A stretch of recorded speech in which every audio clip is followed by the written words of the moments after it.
Welcome to my class. इस particular video lecture के अंदर हम बात करेंगे फाइंड मिसिंग वैल्यूज और इसके लिए मैं दो फंक्शंस को यूज करूंगा, काउंटिफ एंड इफ फंक्शन।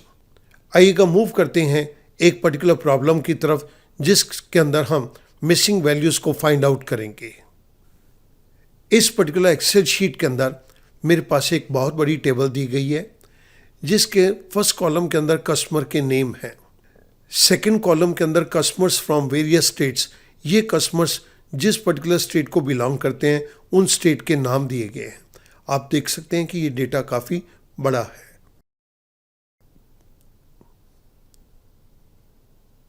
मेरे पास ये 100 कस्टमर्स की लिस्ट है and they belong to different states.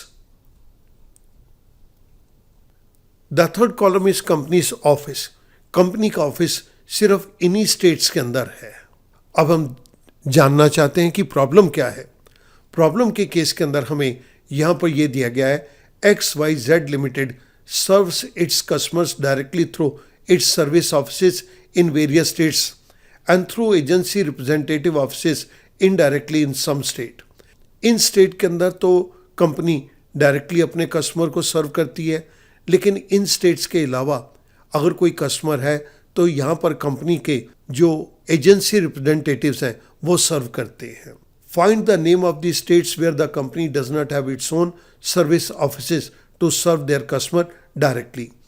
In states के अंदर से उन स्टेट्स का नाम निकालो जहाँ पर कंपनी का डायरेक्ट ऑफिस नहीं है और कंपनी थ्रू रिप्रेजेंटेटिव अपने कस्टमर्स को सर्व करती है। इसके लिए मैं इस फंक्शन वाले कॉलम के अंदर काउंट इफ के फंक्शन को टेकअप करूंगा। आई राइट हियर काउंट इफ।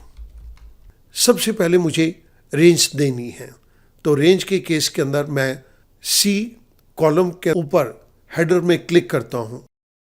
अब मेरे पास ये सी कॉलम पूरा का पूरा सिलेक्टेड है। सो यहां पर आ गया सी कॉलन सी कॉमा। क्राइटेरिया के केस के अंदर इस पर्टिकुलर वैल्यू को देखो, क्या ये कंपनी के ऑफिस के कॉलम की रेंज के अंदर आती है या नहीं। पेरेंथेसिस क्लोज, आई प्रेस एंटर। मेरे पास एक वैल्यू आ गई 1। 1 मीन्स कंपनी इस कस्टमर को डायरेक्टली अपने ऑफिस से सर्व करती है। मैंने इसको नीचे ड्रैग डाउन कर दिया तो यहाँ पर 0 आ गया। 0 मीन्स कंपनी इस कस्टमर को जो कि बिहार में रहता है उसे डायरेक्टली सर्व नहीं करती, बल्कि कंपनी के एजेंसी रिप्रेजेंटेटिव सर्व करते हैं। मैंने फिल हैंडल के ज़रिए यहीं पर डबल क्लिक कर दिया तो मेरे पास कंप्लीट रेंज यहाँ पर सिलेक्ट होके आ गई और मुझे पता चल गया किन जगह पर कंपनी डायरेक्टली सर्व करती है और किन जगह पर कंपनी के एजेंसी रिप्रेजेंटेटिव सर्व करते हैं।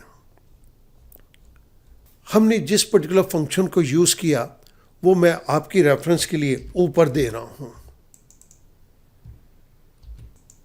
लेकिन मुझे आंसर 1 और 0 के अंदर नहीं चाहिए। मुझे उन स्टेट्स का नाम चाहिए जहां पर कंपनी डायरेक्टली सर्व नहीं करती और कंपनी का कोई ऑफिस उन स्टेट्स के अंदर नहीं है। इसके लिए मैं नेम ऑफ मिसिंग स्टेट्स के नीचे वाले सेल के अंदर इफ फंक्शन को टेकअप कर रहा हूं, equals to if. Logical test के केस के अंदर मैं काउंट इफ के फंक्शन को लूंगा, काउंट इफ। रेंज में मैंने सी हेडर को सिलेक्ट कर दिया तो मेरे पास सी कॉलन सी आ गया, कॉमा। क्राइटेरिया के केस के अंदर मैं यहां पर B2 के ऊपर क्लिक कर रहा हूं। इस पर्टिकुलर वैल्यू को कंपनी के ऑफिस के नीचे दी गई वैल्यूज के अंदर चेक करो। Parenthesis close greater than 0। अगर तो ये वैल्यू ग्रेटर देन 0 है, ग्रेटर देन 0 है तो मीन्स ये 1 है।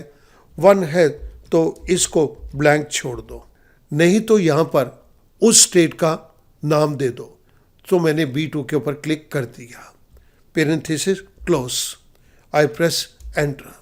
यहाँ पर मेरे पास ब्लैंक आंसर आ गया। स्टूडेंट, यहाँ पर फंक्शन इम्प्लीमेंटेड है लेकिन ये ब्लैंक है। इट मीन्स कि हमारे पास आंध्र प्रदेश के अंदर कंपनी का ऑफिस है जो कि डायरेक्टली सर्व करता है। मैं यहाँ पर फिल हैंडल के जरिए नीचे ड्रैग डाउन कर देता हूँ। मैंने अपने 100 कस्टमर्स के लिए इसको नीचे ड्रैग डाउन कर दिया, तो आप बीच में देख रहे हैं कई जगह पर नाम आ रहे हैं।